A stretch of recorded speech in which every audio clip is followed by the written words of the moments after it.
Hello, everyone, and welcome back to Qmenera, your favorite queer Numenera pod/vodcast. We're excited to have you with us and hope you enjoy our game. If you love our show, we hope you'll rate and review us on iTunes or wherever you consume your pod/vodcast. Every review brightens our day and helps new listeners to find us. We don't pay to advertise our show, so we hope you'll recommend us to your friends and just about anyone. Keep up to date with all our shenanigans, streams, and giveaways by following us on Twitter at EQ Points. If you want notifications for when we're streaming our episodes before they're released, be sure to follow us on twitch.tv/experiencepoints and say hi. We love chatting with all of you. Stay tuned after the episode for some more exciting announcements. Be gay. Roll dice. An LGBTQIA actual play podcast network. Hello, everyone. Welcome to our Numenera game. I am Kelric, the narrator, and my pronouns are he, him, and I'm here with my fabulous cast. If you all would like to, why don't we start in screen order? What's up, everybody? I'm Cage, and I'll be playing Charlie, the strong-willed nano who talks to machines. And we're all very awake and alive this morning, so this should be a really fun session. I think I'm next, right? Yeah, hi. I'm Aaron. I play Railu, a graceful glaive who speaks with a silver tongue, and we both use they, them pronouns, and I am so awake that I have coffee. And hello, my name is Kenny. I use he, they pronouns, and I play Hillian Jasa, an earnest Jack who howls at the moon, and I totally did not need to read my character sheet to do that. I read my character sheet every time. Me too. Yep. It's the smartest way of doing that. He uses he, him pronouns, by the way. Excellent. So, despite our best efforts, we're back in the Badenu forest. We're following Marcus. They have a lead on some really interesting Numenera things, and that sounds like, well, honestly, that sounds fun.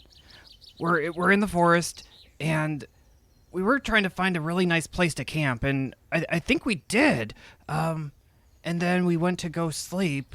I was still kind of hungry, but you know that happens. But while I was sleeping, an alarm went off. And it was my egg timer. Oh my goodness, there were eggs nearby, and I was so happy. But then we got attacked by the thing that was guarding the eggs. That's it. That's what I got. Anyone have anything to add to that?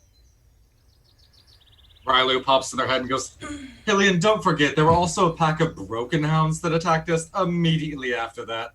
And then we had to go somewhere else to camp. And then, pops head back out. Didn't you, freeze them using something weird? Oh, I might have blown up a couple broken dogs, but, nothing that can't be passed off as ordinary. Uh-huh. Railu's extra today because they're not awake. Oh, yeah. Excellent. I love that our reiterations, because I can't summaries, I guess, are basically just like the reality TV. You're sitting in front doing a little interview. Okay, so all of you are traveling. I have the map up on screen so you can see, and someone has drawn these lovely pink arrows showing the two options you had. That was me. I drew them. You are great. I love you. Okay, so you all are north of Druisi, heading west. Yes, you're heading west, just inside the forest. When you ran, you did run deeper into the forest, so you have changed things a little. You are... Did we go deeper into the forest? Yeah, because you had to run away. Because what happened was you had the... See, what had happened was... what happened was the bird came in, and I don't even remember what bird it was. The evil creature that was attacking you because he was Tetrahydra protecting or his something? eggs. Yes, Tetrahydra. With like Weird 30 geometry faces. bird. And Hillian ran out towards the plains, which is how he brought the hounds in. So you all ran the opposite direction, which takes you back into the forest. And we pick up with you all heading into the forest. As you are traveling, let's start with Cage. Can you tell me the first time Charlie felt like she was seriously in danger when she was traveling with her mentor? I would say probably the first time Charlie felt in danger when traveling with her mentor was actually one of the times that she got split off from her mentor. They were traveling on the south side of the Bad New Forest, and while they were on the path that was kind of cut out in that area, there was a creature that came and kind of separated them from that path, and they got separated from each other for a little while, and it was difficult for them to come back across each other. Nothing happened to her out there, but it was just the fear of what could be in the Badu forest. But fortunately, we both knew where we were headed and met there as like a rendezvous point. But y'all, traveling out where you don't know where you are in the Badu forest by yourself is not a fun experience. Okay. And she was eventually able to just get back with her mentor and... Yeah, we met back up at like the town that we were headed towards, but okay. Just the idea that anything could happen to you and nobody would know where you were is pretty terrifying. Absolutely fair. How about Hillian? The last time Hillian was in danger? The first time Hillian really felt being in danger when they were adventuring or anywhere, just because we don't know much about Hillian's background. So. Yeah. So I think this feeling of being in danger and triggering the the hounds. What are they called? Sesky? No, the hounds. Yeah. So it's triggering the hounds on the plain to come to attack the party. Feeling that boxed in, Hillian starts remembering a bit of their past. And they remember being in a monastery with oh goodness, what is that cult's name? The one that we are not running from, but the one that is trying to find us. The Conversions? Oh, yeah, the Conversions. Okay. Hillian remembers running, being out of breath, hiding in a closet as he hears members of the Convergence Guard searching for him, and he remembers holding someone's hand at that time. Interesting. How about Railu? Yeah, so I think that the first time, they were a part of a merchant family, right? And they were probably like a middle class merchant family. They weren't the most successful. They weren't the least successful by any means. So Railu was in some situations like the average person might consider dangerous, which to them was just part of their childhood. But the part that they their distinct memory of real danger is when one of the many times they went to visit their mentor before they actually were taken on as their mentor. They were just going and watching Shinla do their performance. It was towards right about when Railu did get taken on. They went to follow Shinla to ask him hey, will you train me? I want to learn more about you.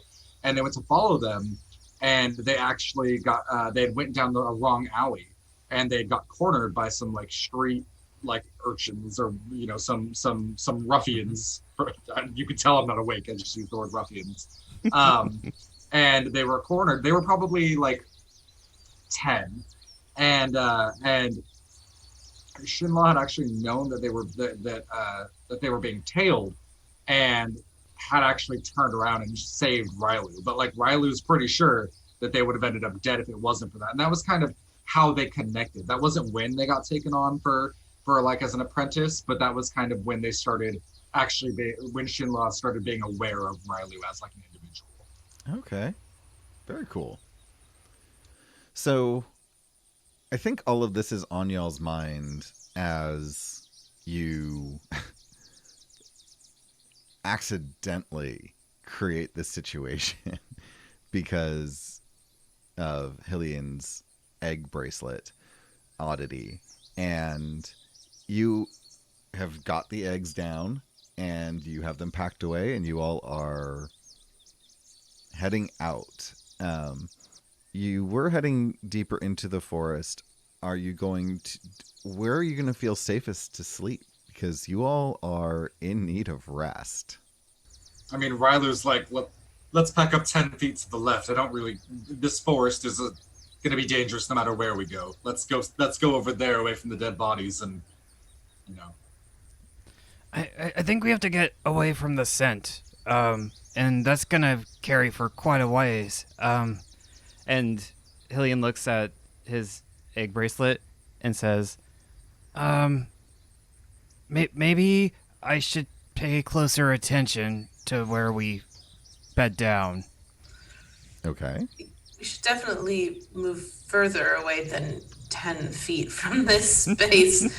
Let's just travel a little further up the ways, and then we can find a nice place to rest.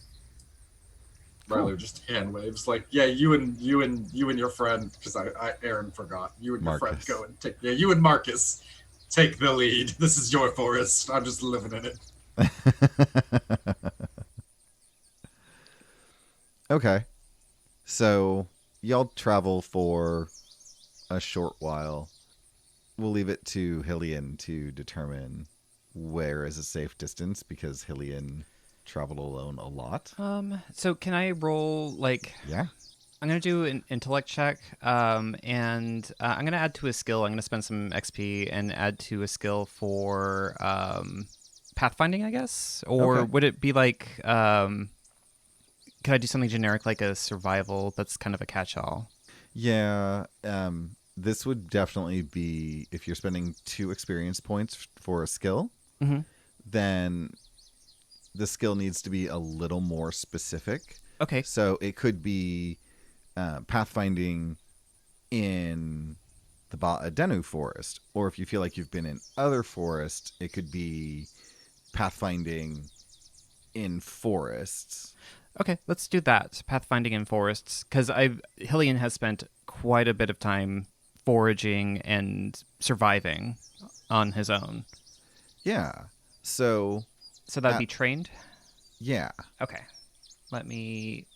and that would allow me to probably know the safest distance and then find a good place for us to sleep.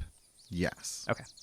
I'm willing to make it general like that. And especially, I think, if all of you wanted to eventually put points into a skill of what's a safe distance to be away from a corpse you've made? An animal corpse you have I mean, made. that seems like that's coming up a lot, so that probably actually would be pretty useful for us. Yeah. I'm actually trained in corpse scent avoidance. Yeah, I mean, basically. I'm trained in mortification. Railu is mortified daily about the situation they're in, so them too. All right, so this is an intellect task. I have 2 edge in that. I'm going to expend all of the effort because Hillian has brains for days right now. Yeah, I feel like you had a couple of recovery checks marked, but... I had 3. I didn't know where we were starting. Yeah, so you're still there. Cool. All right, rolling. Oh, that's so good. Nice. Yeah. You are able to... How far do you want to go? Safest distance, honestly. I want us to... Hillian would, follow the air patterns and sense the climate. He would be listening out for predators and be looking out for tracks and different telltale marks for things, and then finding the best spot to make camp. So what I would say is you travel for about an hour and a half, and you are able to find a space that's semi-clear. Some of the trees have actually grown really close together, so it's almost like a wall to the north. And it's only about 5-6 trees, but if you feel like you need something at your back, you have something at your back. And can I get Charlie to roll a d6, please? No. A 3. Perfect. Okay. I'm going to say that the tree wall is actually about 10 feet wide. And as you're standing there, Marcus kind of looks at it and says, I wasn't planning on doing this just yet, but I feel like this is really necessary. And so, which side do you think you're safest on? Do you think we want to sleep on the side facing the forest or the plains from where we are? Well, if we sleep on the side of the forest and we can see the plains, that might be it would give us cover and we'd be able to see anything coming across the plains. Okay. So they're going to pull out what looks like a small piece of sandstone that is roughly the size of your palm, and it's like 2 triangles stuck together. So, it's just this sort of diamond-esque shape. And they put it on the ground, and then they take out their canteen and they pour some water on it, and then they step back to the Charlie also takes a step back. Oh yeah, they have their arms out and they are backing everyone up. And then within about 3 minutes, it grows into an instant shelter, which you all are familiar with because Railu had one at one point. Where that was, there is now a permanent 1-room, simple structure, has a door, a transparent window. I'm sorry, it's 2 rooms because you rolled so high. And it's about 10 feet by 10 feet by 20 feet. So you have this space to sleep, to be safe for the night. You have the window to make sure that the Anines are safe, so you can keep watch, but keep watch in a more comfortable setting. Marcus, do you have an instant hitching post? I think that's called a tree. And they point over to some of the trees. Instant eons, whatever. Marcus goes about unpacking some stuff into the structure just for the rest of the night so that y'all can rest and everyone can recuperate a little. And since Marcus, I want to know what a 6 would look like. You got all a of a sudden, like a mansion. mansion pops up in the middle of the woods. you basically hit the marker for it to be a 2. Okay. Anything Okay. higher, it just It's the same. Chandelier. same The size. 6 comes with a pool, actually, like an Olympic-sized swimming pool. Just a jacuzzi. I mean, it's not that big. Or hot With tub. your very own anti-Jurassic fence mechanism. Yeah, pretty much. And so it's no shock that this is a thing that Marcus has. It's just unfortunate that once you use it, it's there for good. No, this is now Marcus's outpost. Well, it's a safe space that y'all can mark on your maps to retreat to that absolutely no one's going to know about other than Marcus. So that might be a thing to keep in your back pocket if you ever need a.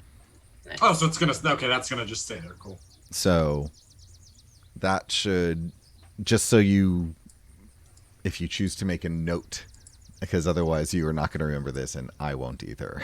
So anyway, so you'll get to sleep through the night. Marcus, since Marcus didn't get hurt at all, they offer to take watch until tomorrow, and then if you all want to stay an extra day to recuperate, then you can. Because I don't know that we're actually in that much of a hurry. We're not. I mean, we are being chased, but I don't know if they know where we're at. yeah, At any given moment, they could pop out and attack us. I don't think moving fast or moving slow is going to be the decider. It's the convergence. They're probably here right now. Who knows? Well, the convergence is one thing. I'm a little bit more worried about the Order of Truth. Order of Truth right now. Bunch of ninnies in their high towers. We worked for them. Yes, that's why I know. They sent us to do jobs, Hillian. They can't be that skilled if they were sending us to do things. Speak for yourself. Ooh. I am. I So- was not cut out for this life. I got thrown into it. Says the one that's like the most combat oriented of our whole team. You should see what they could do in a city. They're built for a city. I built Hillian like a therapist, so And Charlie's just your friendly local mechanic. Y'all are awesome. Ugh. So we make quite the trio. Yeah, we have like a street youth, a therapist, and a mechanic. Well, all right then. Love it. Yeah, so Charlie right now has full pools, but would just want to get those recovery marks back. Yes, and that's what requires the rest. Yeah. So that's why Marcus is taking that, so that the three of you can remove those checks. Railu always sleeps with their pack, by the way. I feel like that because we're putting the Anines outside. Railu always lays on top of their pack. yeah. Living with thieves for a while did that. Well, I feel like since we've been on the run for the better part of a couple of weeks, I think that's kind of changed how we camped a bit. So Hillian would definitely not unpack their pantry, so that he has snacks at arm's reach. His snacks will be in his bag. Cool.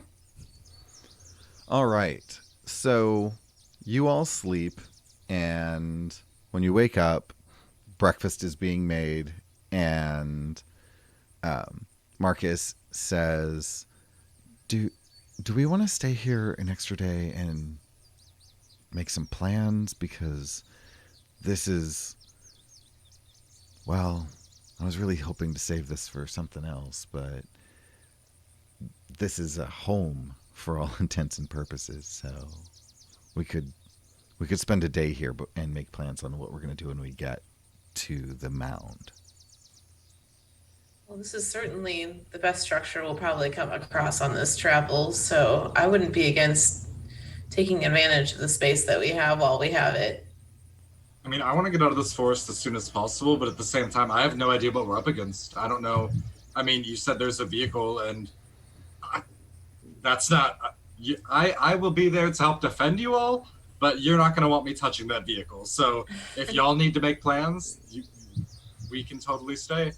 Charlie leans over to Marcus. It's true. Don't let them touch the vehicle. Okay. Marcus goes out to the Anine that they were on, and they come back, and they have like a box, and it's this sort of opalescent blue, and the sort of color waves are just sort of traveling over this box, and they bring it inside, and they set it up, and then they place their right palm on it, and suddenly it projects image on one of the walls, and they're like, why don't we have breakfast and talk about this then? y'all have time to grab breakfast, and as you come to sit down, Marcus says, "So, this is part of the way into the mound, and I was able to get in by myself fairly easily, but now there's 4 of us, and so it's going to be a little different." But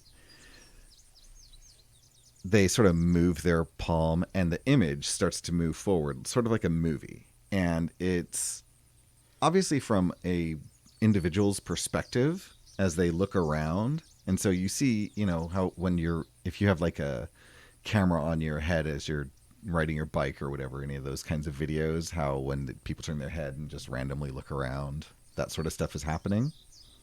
There, you can tell it's the Ba'adanu Forest because you're so familiar with the space now. You see that this person is moving relatively stealthily, just checking things out. They put their foot down, and suddenly they look down because you hear a click, and you can smell, the forest vegetation just like you normally would, and you hear everything, and it's obviously coming from this projector, but you are getting this sensory experience with it.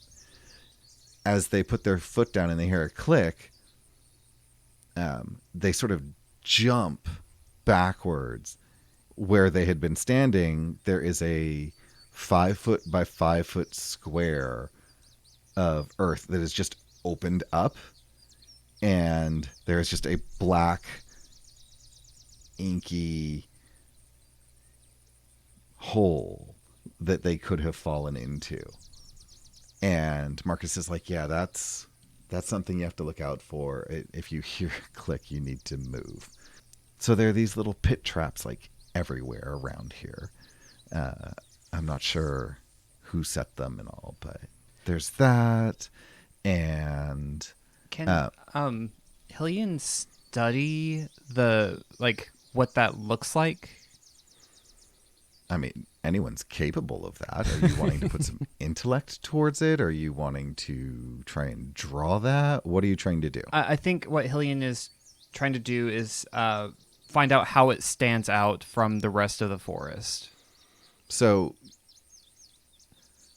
all right, so you can do a roll for these sort of things, but let's try to do it in character. So, yeah.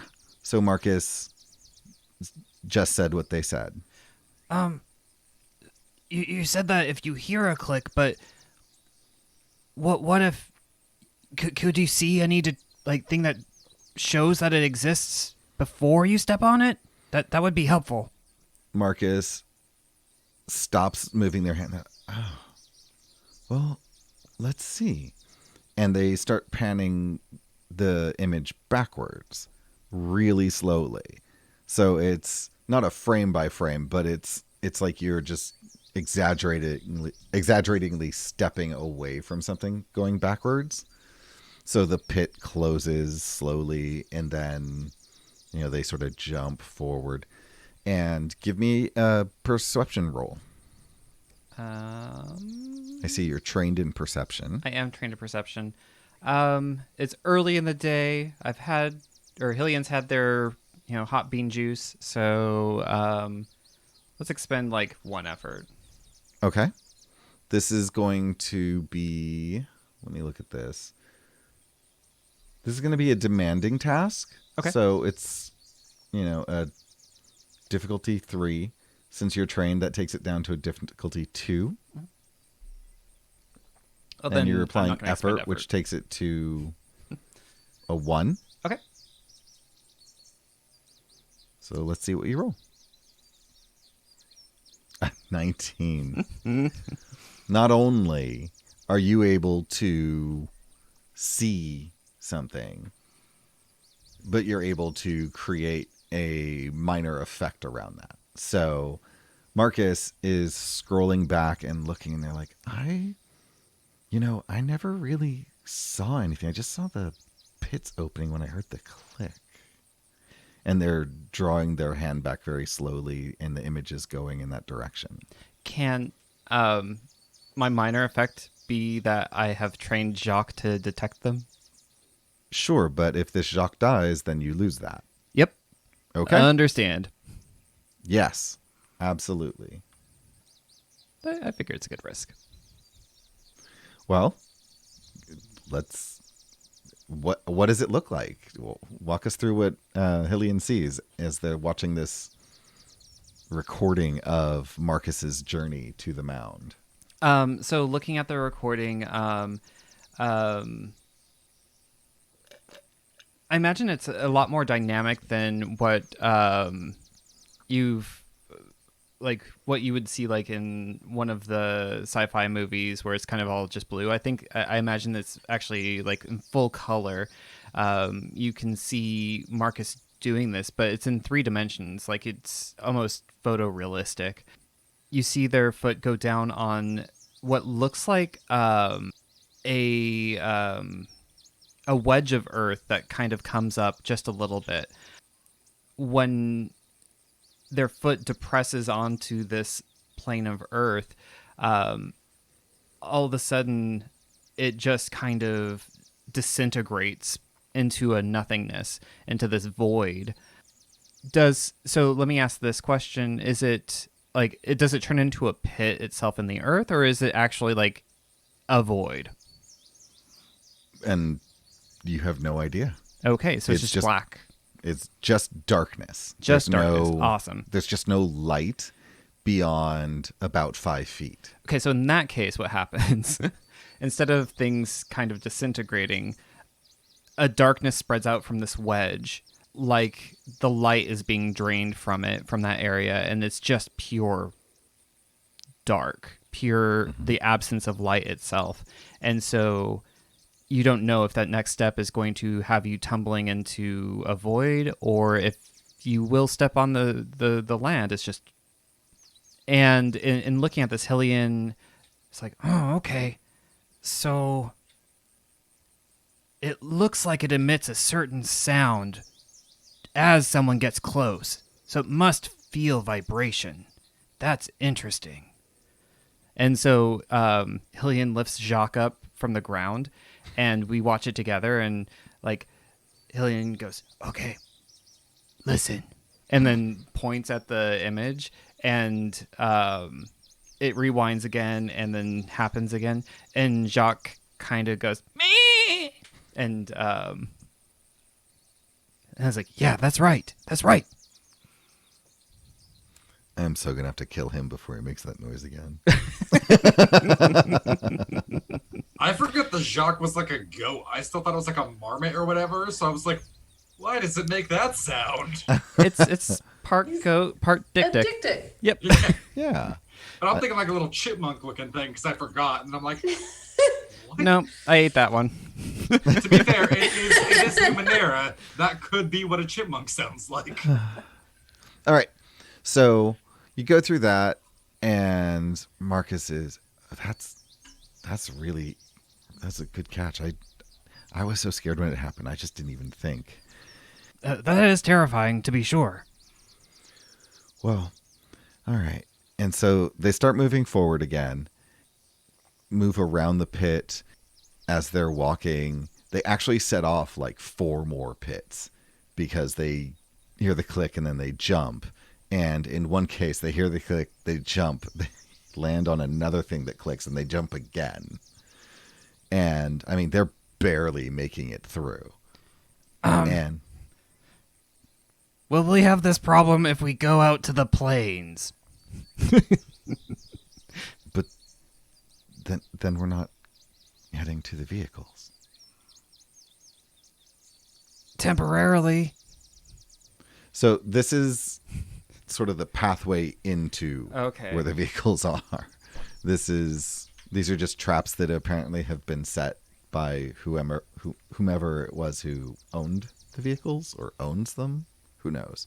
So there's those, and then as I got past those, there were other traps, and they show you this thing where they're walking.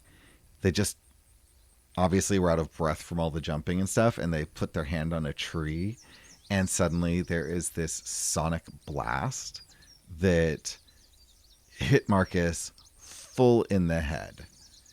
And all of the sound from the image goes away. Marcus, the image Marcus, is looking around a little frantically. Like, they saw where the blast came from, because it was like this wave emitter that just like hit them from out of the tree. Marcus stumbles back. There is a plant that Charlie is pretty familiar with. It's not the same one that was in the hothouse, but it's basically like a needler vine. And so if you step on it or if you get within its range, it starts shooting needles at you.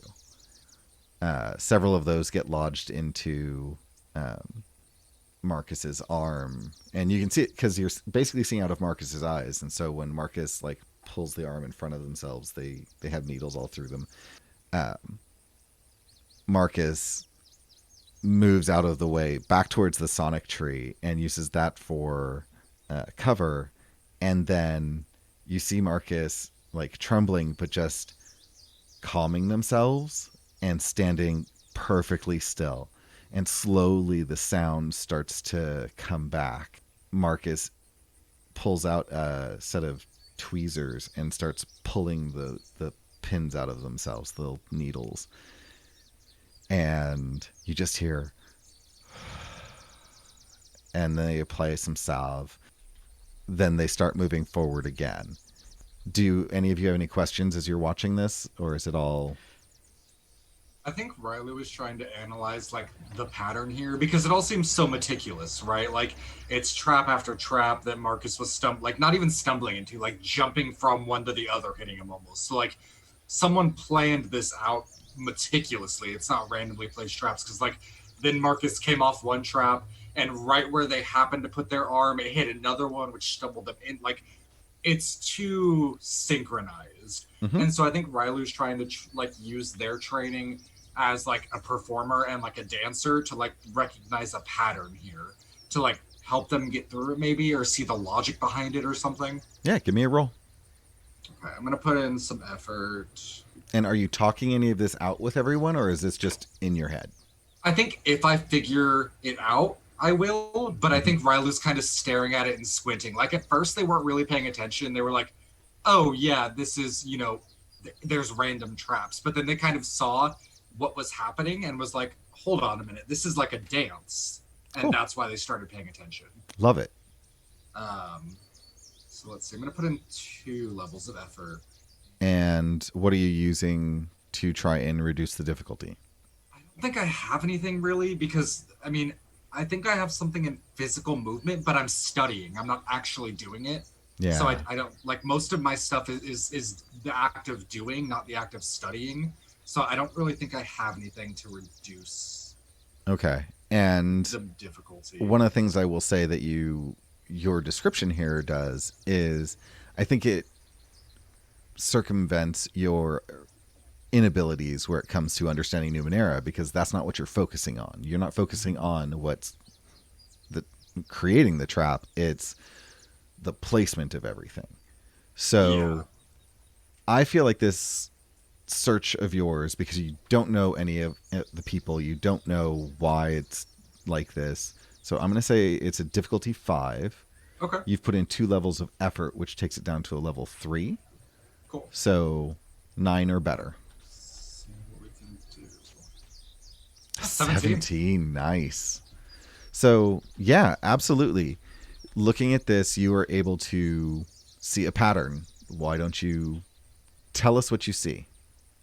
Yeah, so I think then, like, if Railu does recognize it, they start to talk out loud, and they're like, they see what Marcus is doing here, and there's like a part, I feel like, where Marcus pauses it and it's like, oh, see, and right here, I stumbled and I fell into this needler, and Railu just goes, no, this isn't, I think, and then everyone, like, or some people turn and look, at least someone does, and Railu goes, I recognize this. And I think Railu has like a flashback scene, and they're talking at the same time, where they were taught a dance, and they were at a ball that they shouldn't have been at. Like they were an imposter, or they were going to a ball. They were there to infiltrate, and their mentor is teaching them in like a warehouse, and they're teaching them this dance, and the steps of the dance line up exactly with the pattern of this trap system. And like, so they're describing this, and there was like, yeah, so, and they get up and they start doing it. They're like, so this dance that I know that I learned, you put like 1 foot here and 1 foot here, and they start reenacting it. And they're like, Marcus, play back the video. And it just happens to be the steps of where each trap is. And, the part where Marcus put their hand on the tree, like with Railu, they're like leaning and their arms extended where a partner would be, like holding them. Okay. And it's just this like intricate dance. And they're like, I don't know if it's the exact same, but it's a big coincidence. I think I might be able to get through at least some of this. Awesome. What's the dance called? It is the dance of the two heads. Okay. So why don't you do a quick int roll for me?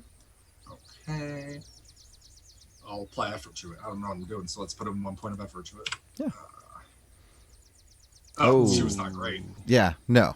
That's fine. All right. So you have the name of the dance, and the steps. So that's awesome. And through the conversation and doing this, the image as Marcus is moving forward fades, and the Numenera device that they have, all of the opalescence just sort of drains out of it, and it just becomes this clear box. And they're like, well, that's 2. And the cipher is depleted. And so they're like, well, we didn't get as far as I wanted with this, but there are other traps before we get to the mound. And then once we're in the mound, there are some other things. But as we get closer, I think, these are the things to be on the lookout for. Because you did see that after Marcus moved away, the traps, after a time, just reset themselves. So it's not like you would come in and there would be these pits just in a line for you. It's like, nope, now it just looks like normal forest. This is the field of cheese. So should I write down anything? Does it actually give me a bonus, or not because of the second roll? I think it definitely gives you a bonus. The second roll was for something else. Gotcha. So with that, you can have an asset for traversing the Baadenu forest to the mound. Cool. Yeah. Well, I will write that down. So yeah, you have that. So Hillian claps his hand on Marcus's shoulder and says, "You, my friend, are a badass. You made it through all of those traps." Yeah, it wasn't easy, but they're kind of preening. They're like, thank you. Yeah. And again, I think with the 4 of us, I think it'll be fine, but you needed to know that these are things we're heading into. There wasn't anyone in the mound, but there are some, difficult areas to get through because it's not clear. Now that we're not near town and I know that this is a safe place, I just need to be clear. Railu, you had brought up what happens once we get this vehicle started working, fixed, whatever, right? Who gets it?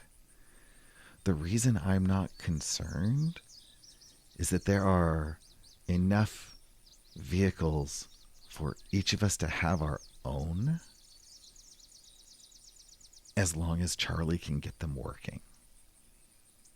So that won't be a problem. Charlie pats her little small bag of tools on her hip.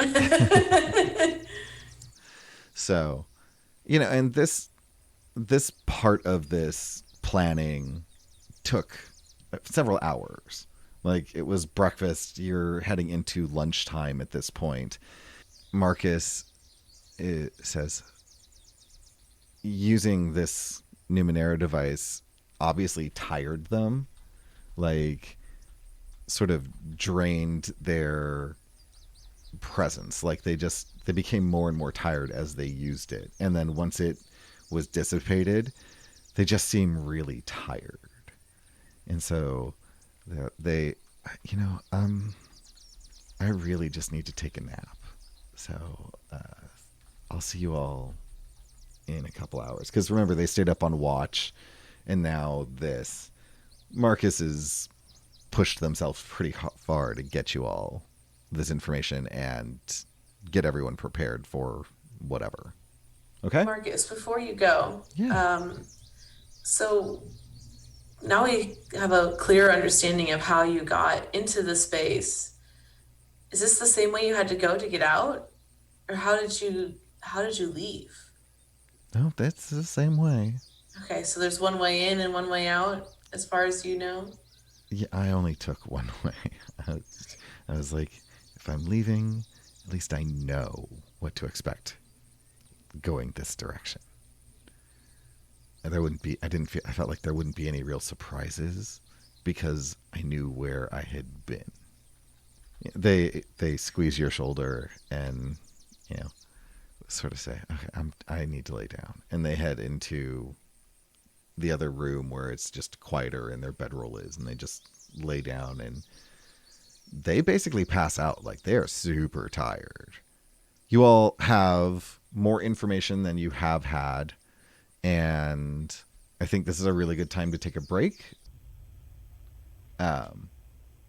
So that's where we'll end for today. Well, thank you all for playing with me today. This is really fun. Why don't we do our sign-offs starting with Kenny? Yeah. Hi. My name is Kenny. You can find me on Twitter at Punderdrone.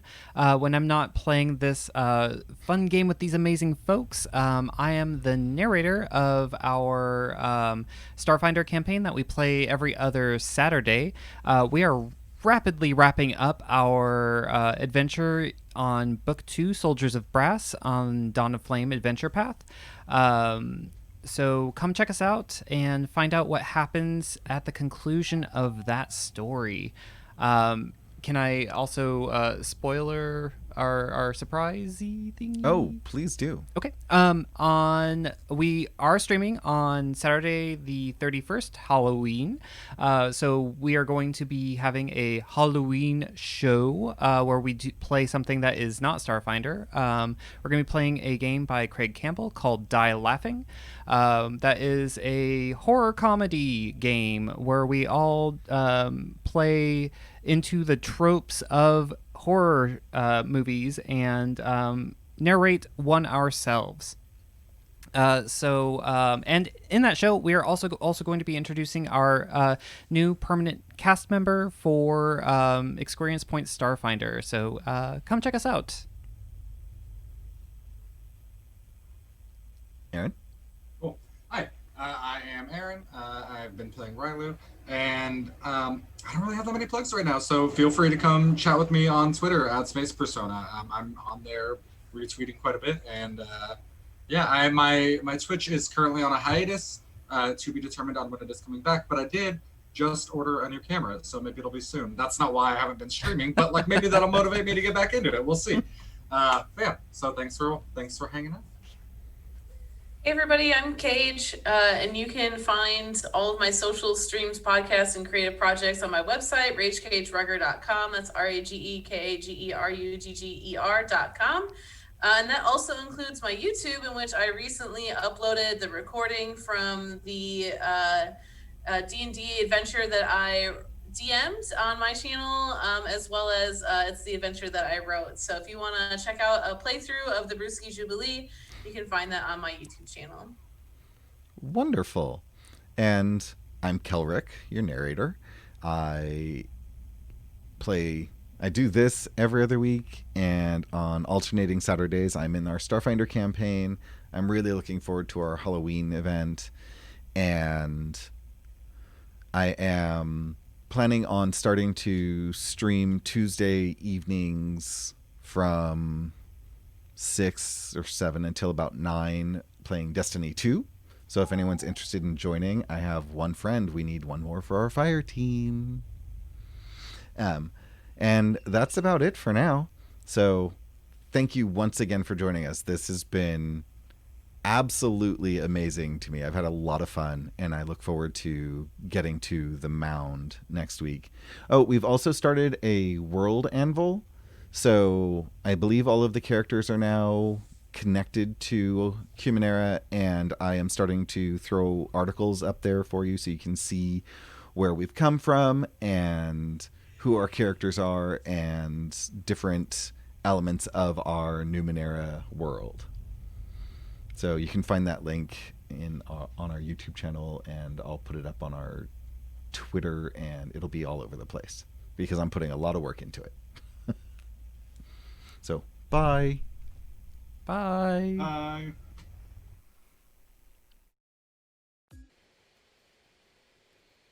Thank you for watching or listening to Qmenera. If you're looking for more TTRPG podcasts in your life, we recommend checking out all of the shows on the Be Gay Roll Dice Network. Every show there is fantastic, and who doesn't want more LGBTQIA content? If you like what we create, then you should also listen to our Starfinder cast, a story utilizing Paizo's Starfinder system. We have an awesome cast of folks following the Dawn of Flame adventure path and improving our way into fun and funny situations. You can easily find us and all of our recent episodes on our website, experiencepoints.com.